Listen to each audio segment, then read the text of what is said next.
दोस्तों नमस्ते, मैं सुशील कुलकर्णी। आप देख रहे हैं एनालाइजर न्यूज हिंदी। अक्सर राजनीति में जब भी कोई नई पार्टी या नया गठबंधन आता है तो उसे बी टीम कहने का एक नया रिवाज हो गया है। आजकल भारतीय जनता पार्टी सत्ता में है, शायद आगे भी रहने वाली है। तो भारतीय जनता पार्टी को परास्त करने के लिए अगर कोई नई पार्टी आती है तो उसे भारतीय जनता पार्टी की बी टीम कहा जाता है। पहले पहले जब वंचित बहुजन आघाड़ी प्रकाश आंबेडकर लेके आए थे तो ऐसा कहा जाने लगा कि प्रकाश आंबेडकर की पार्टी भारतीय जनता पार्टी की बी टीम है, क्योंकि प्रकाश आंबेडकर अपने ज्यादातर विषय दलित, शोषित, वंचित घटक के कर रहे थे। तो उन्हीं का साथ प्रकाश आंबेडकर को मिल रहा था। जैसे ही प्रकाश आंबेडकर अपने वंचित घटकों के बारे में बोलने लगे तो उन्हें भारतीय जनता पार्टी की बी टीम कहा जाने लगा। उसके बाद आई एमआईएम। एमआईएम जब मुसलमानों के हित की बात करने लगी तो उनको भी भारतीय जनता पार्टी की बी टीम कहा गया। फिर आई बीआरएस, भारत राष्ट्र समिति, जो पूर्वायुष्य में तेलंगाना राष्ट्र समिति थी। तो भारत राष्ट्र समिति को भी भारतीय जनता पार्टी की बी टीम कहा जाने लगा। अब ये बी टीम क्यों कहा जाता है? असल में बात ऐसी है कि जब मेरे घर में अनाज की कमी हो और दूसरा कोई उसी अनाज पर जीने के लिए आ रहा हो तो स्वाभाविक तौर पे संशय चला जाता है अपने पड़ोस में रहने वाले पड़ोसी के ऊपर। न जाने इसने ही भेजा होगा मांगने के लिए, भैया खाना दे दो, भैया खाना दे दो। अब मुस्लिम, दलित, यह वोट बैंक कांग्रेस, राष्ट्रवादी कांग्रेस की है। तो अपने ही वोट बैंक में सेंध लगाने के लिए कोई और पार्टी आ जाती है तो कह दो भारतीय जनता पार्टी की बी टीम है। लेकिन होता ऐसे है कभी कभी कि अपने ही साथ भारतीय जनता पार्टी की बी टीम लेकर चलने वाले नहीं पहचान पाते कि असल में बी टीम क्या है। हमारे मराठी में एक संत कवि हो गए हैं और उन्हीं का एक अभंग था, दीप घेवुनिया धुंडिती अंधार। मतलब आप दीप हाथ में लेकर अंधेरा ढूंढने चले हो तो कहीं मिलेगा अंधेरा? बिल्कुल नहीं मिलेगा। वैसे ही ये लोग अपने ही विरोध वाली बी टीम अपने ही साथ रखकर चल रहे हैं। आपको पता है कि किसी वटवृक्ष का पेड़ होता है या कोई भी वृक्ष होता है तो उस वृक्ष पर कई लताएं आ जाती है और इन लताओं का काम होता है कि पेड़ को आधार बनाकर ऊपर ऊपर बढ़ते जाए और पेड़ जो भी कुछ सूर्य प्रकाश, अन्न, जल ग्रहण करता है वह उसी पेड़ से ले ले। अब ये लताएं करती क्या है कि पेड़ के ऊपर जब चढ़ जाए तो सारा अन्न घटक शोषण कर लेती है, पेड़ हो जाता है खराब और लताएं हो जाती है हरी भरी। ऐसी ही और कुछ चीजें भी पेड़ पर होती है जो पेड़ पे उगते हैं और पेड़ को ही खत्म कर देते हैं। मराठी में उसे बांडगुळ कहा जाता है। पेड़ पर ही उगते हैं और पेड़ को ही ध्वस्त करते चले जाते हैं। पेड़ को बेचारे को पता नहीं होता है कि यह हमें ही खत्म कर रही है। ऐसा लगता है कि हम उन्हें आधार दे रहे हैं। लोगों को बी टीम कहते कहते एक भारतीय जनता पार्टी को सपोर्ट करने वाली बी टीम अपने ही साथ बढ़ रही है, ये इनको पता ही नहीं है। अब मैं जरा विस्तार से और साफ साफ बताता हूं।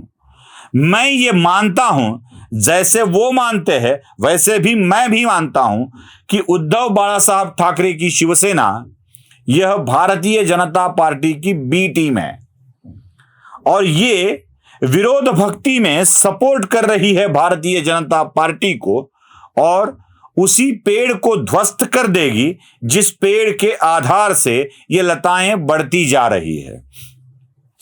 मतलब साफ है, राष्ट्रवादी कांग्रेस के शरद पवार ने उद्धव ठाकरे को आधार दिया और प्रदेश का मुख्यमंत्री बना दिया। अब आप कहेंगे कुलकर्णी सटिया तो नहीं गए हो, पागल तो नहीं बन गए हो।